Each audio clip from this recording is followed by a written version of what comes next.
Communism will be successfully implemented if we ever get to that Terminator universe where the machines truly have taken over and AI controls everything.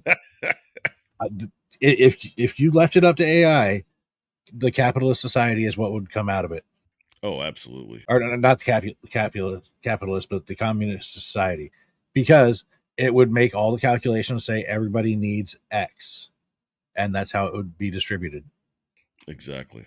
Well, anyways, so let's go over the misinterpretations of fascism and communism, and also I found this one video. This guy is Illustrate to Educate, and what he does is he draws like different diagrams as he's speaking about it, which is pretty cool. It's only about 4 minutes long, so let's go from here. Here we go. Hey, it's Dan Zimmerman. Welcome to Illustrate to Educate. Don't forget to like and subscribe to support more simple and objective videos on topics that matter. What is fascism? The reason why I'm doing these videos is because anybody that watches my show, I want them to be able to come away with some type of knowledge. Okay. And because I'm sick and tired of people going out and saying that, you know, Trump is a communist and Biden's a fascist, and it's just like, wait a minute, what? I actually got that as a message on 2 different threads yesterday. Well, and don't take away what we're saying is 100% fact. Right, I read a lot, you read a lot, but what we say is our interpretation based on what we've read. That's not always the correct thing, and I'm happy to have that conversation, but again, you got these people doing these videos where it's straight facts. Here is what it is. Political spin aside. And it's important to remember that. Yeah, and if you disagree, you disagree. But don't just come out and say that we're wrong because you just don't like who's presenting the message. Like, that makes no sense. But anyways, let's continue. In this video, we'll dive into everything you need to know about it. Fascism is a complex and mutable political ideology, but is typically defined as a far-right, authoritarian, ultranationalist political ideology and movement, characterized by a dictatorial leader, centralized autocracy, militarism, forcible suppression of opposition, belief in a natural social hierarchy, subordination of individual interests for the perceived good of the nation and race, and strong regimentation of society and the economy. Pause this. The word comes from the Italian. You got to get the whole graphic there. Oh, hold up. Let me go back. Oops. Okay, so notice the things he's saying here. It's typically a far right thing. It's not a guarantee that it's far right, mind you. Mm-hmm. So let's check off the boxes. Authoritarian. We did this earlier, right? Yep. Weird. Joe kind of fits that box of authoritarian. Listen to what I'm saying. Only I can do this, right? Supreme Court said I can't. I'm still going to give those student loan bailouts. Mm-hmm. Ultranationalist. It's there, but it's not. Autocracy. One person in absolute power. I'm going to do this for the American people because I say it can be done. That's weird. I'm seeing a lot of Joe going on here. Interest in the good of the nation. I can use the military for whatever purpose I need. That, again, we're seeing it play out in all of our foreign policies at the moment. And it requires one person at the top to say what's good for society and the economy. We've checked all the boxes here, Roma. Every single one. And then also that one where it's the interest, the good of the nation. So what are they doing? They're silencing their critics, going against their constitutional rights. And they're not doing it themselves. What they're doing is they're using their agencies to go in and basically, like ninjas and playing watch over everything that comes out. I mean, when you look at the 51 intelligence agents that signed off on what was it? It was Hunter Biden's laptop. The laptop, yeah. They all said bears the hallmarks of Russian disinformation. Every single one of them. And they all had access to this a year prior to even having to make that letter. And they knew better. They knew at the time Exactly. what it was. It would have been a 17% swing of votes.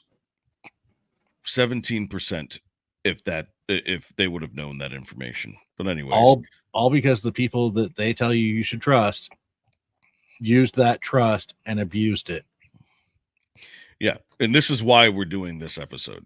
Continue. Economy.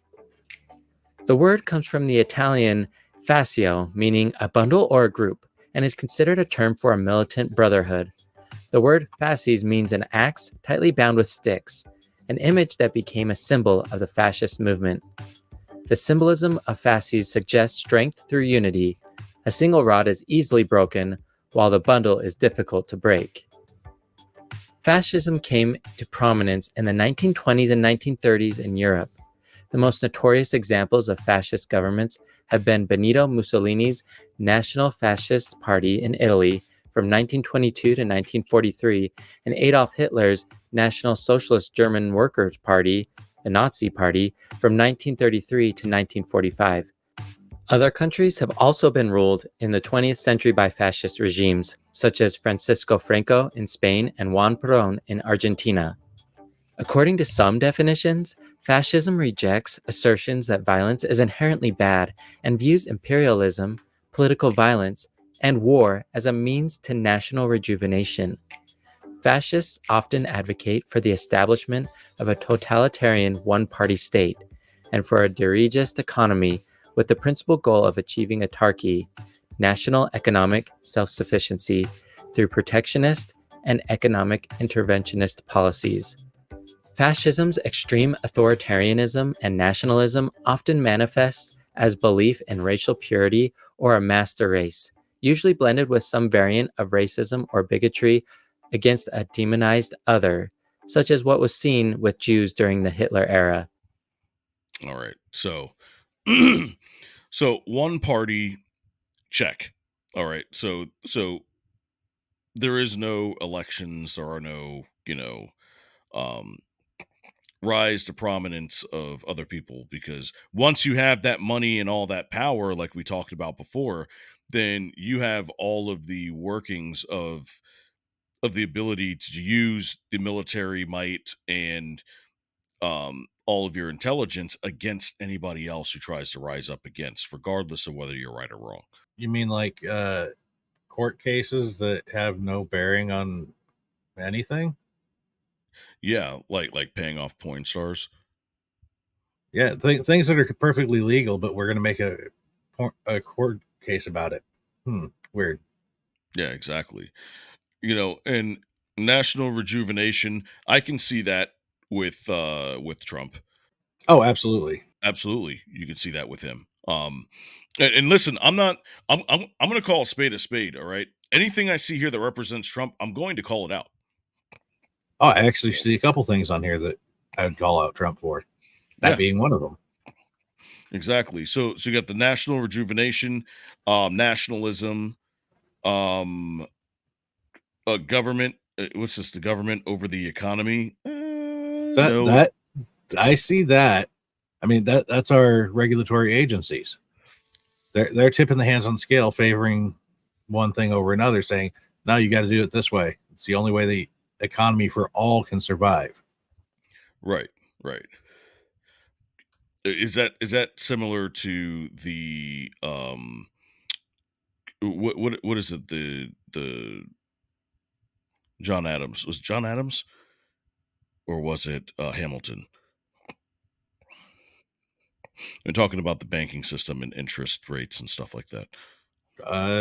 Hamilton, I believe. Yeah. Is it something similar to that, you think? There could be a case made that way. Yeah. Okay. That's what I figured. All right, let's move on.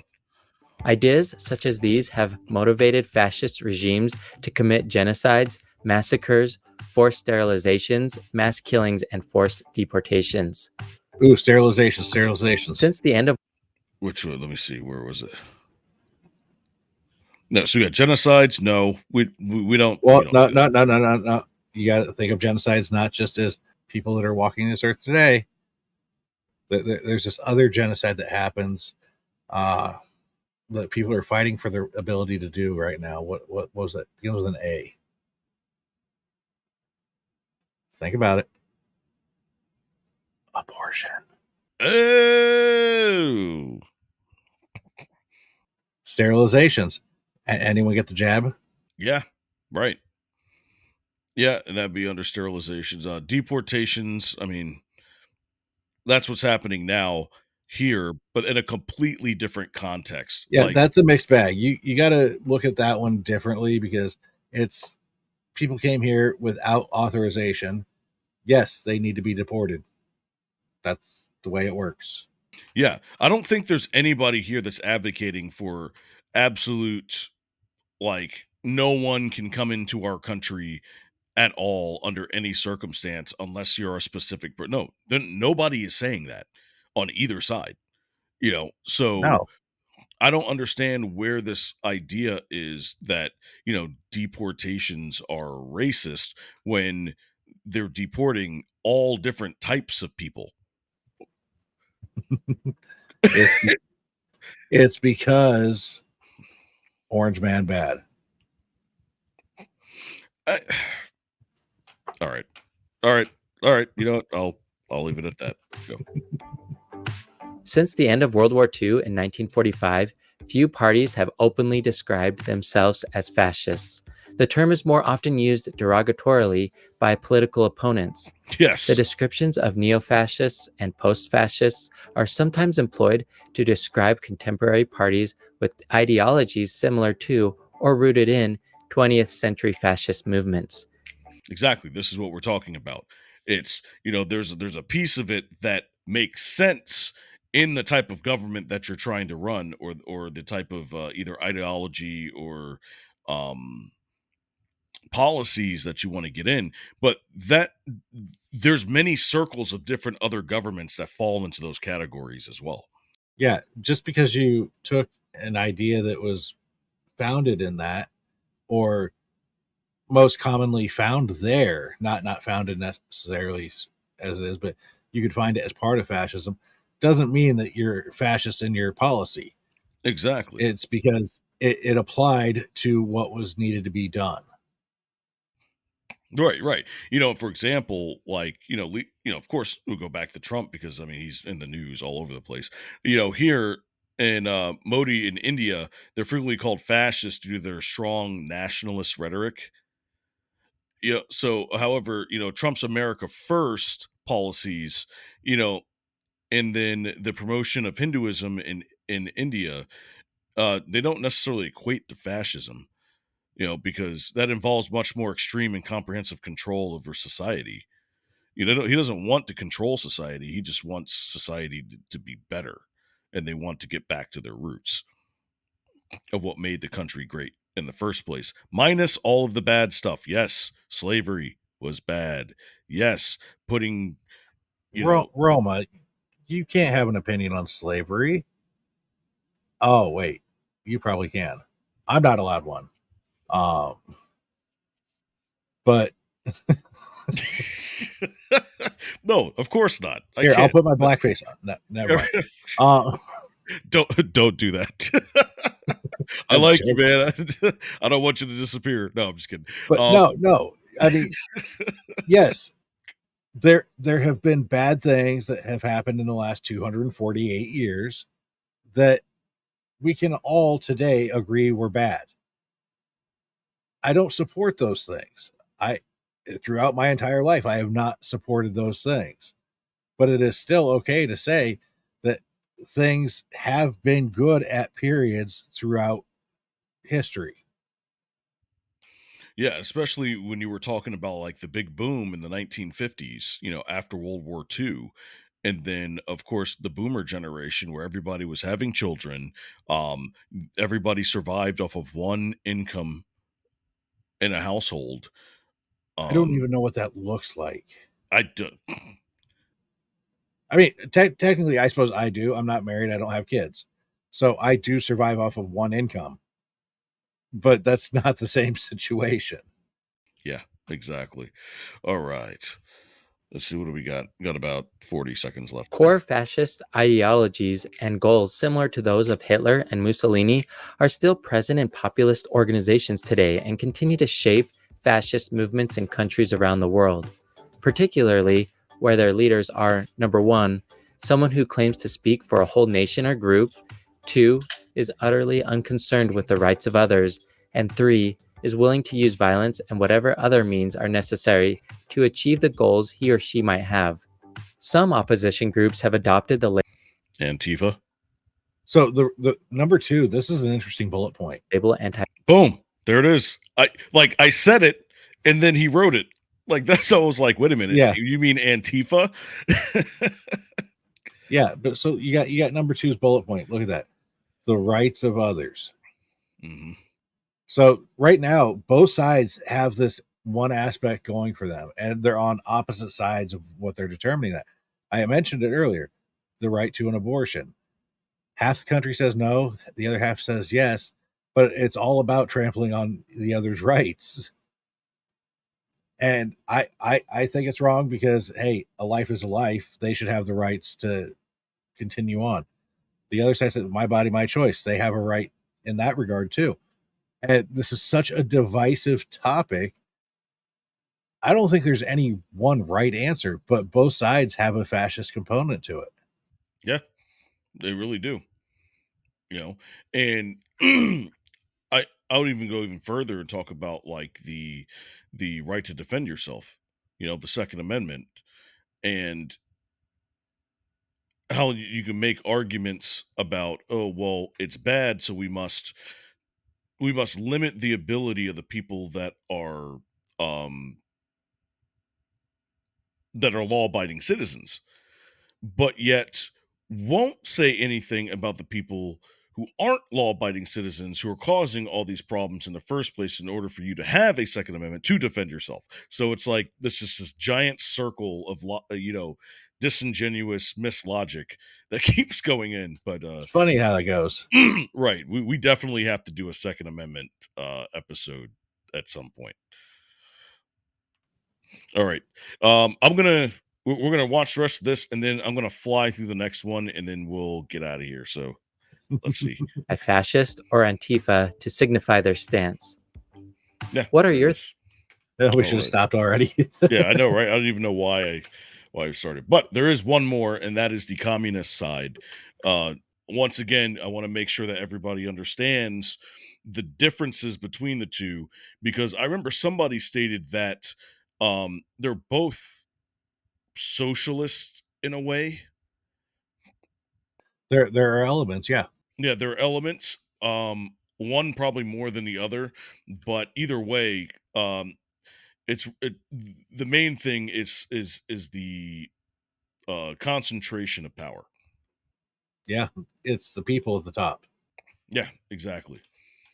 Or one is it's the concentration of power into one person versus the concentration of power into everybody. Yes. That's the difference. But all It's right, a lot of concentrating. a lot of concentrating. All right, and here we go. Welcome to Illustrate to Educate. Please subscribe and ring the bell for more simple and objective videos on topics that matter. In this video, we're going to look at a simple explanation of communism, as well as an explanation for private property, examples of communism, and lastly, the pros and cons of communism. Communism is a political and economic ideology that advocates for the establishment of a classless society in which all resources and wealth are owned and controlled by the community as a whole. The goal of communism is to create a society in which the means of production are owned by the people, and goods and services are distributed according to the needs of the community. In this system, there is no private property, and all individuals work together to create a society that is free from economic and social inequality. Private property is a fundamental concept within the communist ideology, and it is one of the main issues that distinguishes communism from other economic systems. In communism, private property refers to the means of production, such as factories, land, and machinery, which are typically owned and controlled by individuals or corporations. Communists believe that private property leads to economic inequality and exploitation, as the owners of these means of production can use them to extract profit from the labor of others. They argue that private property Okay, well, how are you supposed to get paid? like somebody has to come up with something of value to provide to people in order for those things to be made. In order for those things to be made, there needs to be people that are willing to work and make those things in order for to take that risk. yeah, and to be able to take that risk initially. Nothing just comes out of thin air. Somebody has to come up with the idea, and and not everyone is going to just jump. The the idea, I mean, if you truly expand it out, go to the service industry. Roma, you work in the service industry, right? You provide a service to people to fix their items. That is saying that you do not own the rights to your own self. That is literally saying, Roma, we the people own your labor. Exactly. So essentially, I go to a house, I perform a service, they pay me for that service, and that's the trade-off. All right. That's sort of like I guess you could say capitalistic, but that's logic. All Yeah. right.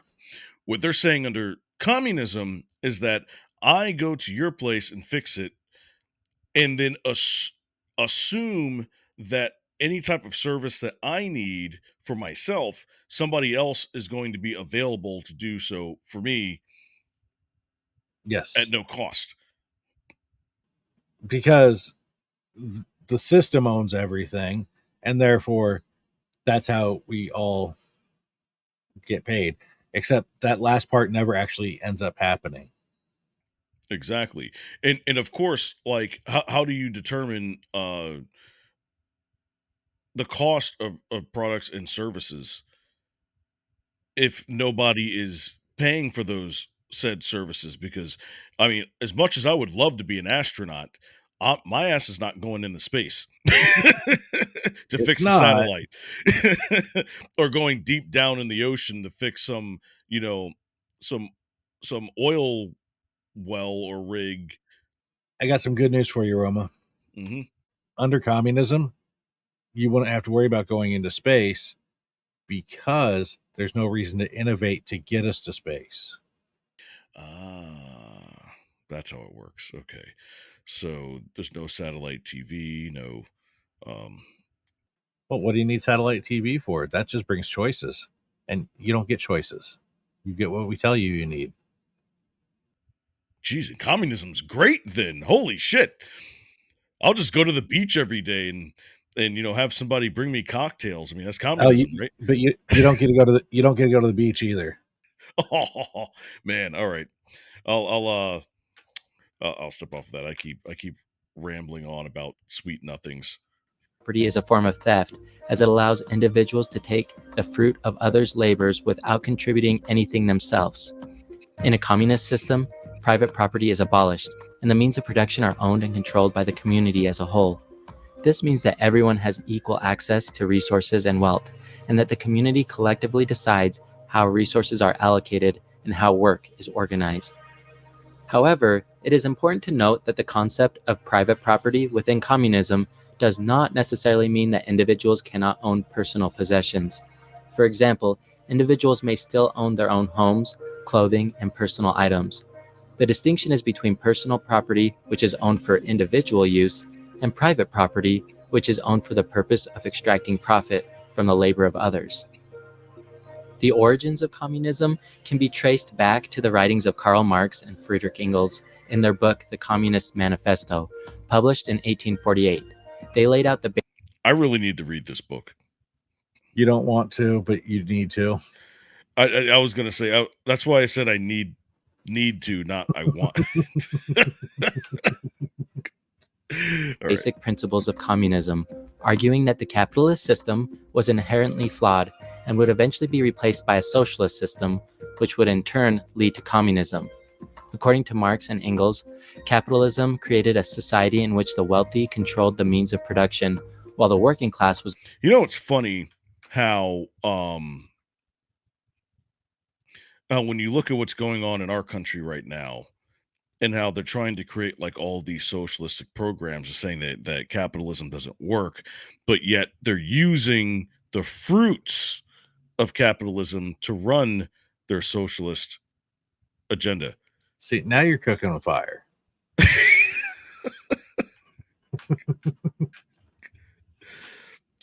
Yeah, yeah. My producer said who said they were socialists didn't say they were hypocrites.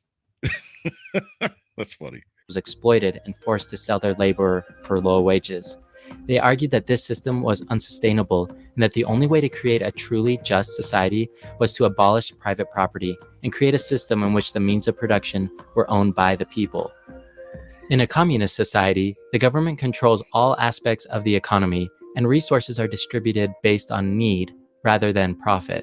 This means that everyone has access to the basic necessities of life, such as food, housing, and healthcare, regardless of their social status or wealth.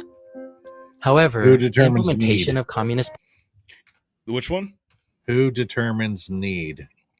Right. Because of course somebody has to run something. You know, Just imagine. Okay, I'll use one of the more extreme examples. I'm 65 years old. I'm not actually 65, guys. And I'm noticing some joint pains in my hip. Under communism, it would say everyone gets what they need. Well, do you need to be replacing my hip, giving me a full hip surgery at 65 when I can't provide that value back into the system? It would instead say, well, this 20-year-old who has got many years of contribution left in them, their need is prioritized over mine. In capitalism, which is great, I can say I have the ability to buy this service, and my need is based on the fact that I believe that I need that hip. exactly. And I that seems to be the one thing that I always think about in going back to where capitalism comes in and then everybody extracts from capitalism. Yeah, we have taxes. There are parts of our society that are socialist. We have our social security, we have different entitlement programs, Medicare. Medicare, things like that yeah, worked for a long time. But now what's happening is that our population is aging and there's more older people that can't give back into society because they've already done their due diligence. So not only can they not go back to work, but they're holding uh all of their assets. They're not redistributing them back out in any way. So how exactly do we grow as a country if you can't if you don't have access to those things? Welcome to the conversation. Uh, Hey, I did it. All right. But anyway, I don't think we need to watch the rest of this. I think we've pretty much figured that out. yeah, communism bad. It makes Yeah. zero sense. It I don't care who you're arguing. It's never been tried. It's been tried a lot of times, and it has never been tried successfully because it can't be tried successfully. Right, right. And what happens is, the confusion blurs the lines between advocating for increased social welfare and the radical restructuring of society that communist entails, but leading to misunderstandings about goals and methods from I take my statement back. Communism will be successfully implemented if we ever get to that Terminator universe where the machines truly have taken over and AI controls everything. If you left it up to AI, the capitalist society is what would come out of it. Oh, absolutely. Or not the capitalist, but the communist society, because it would make all the calculations say everybody needs X, and that's how it would be distributed. Exactly.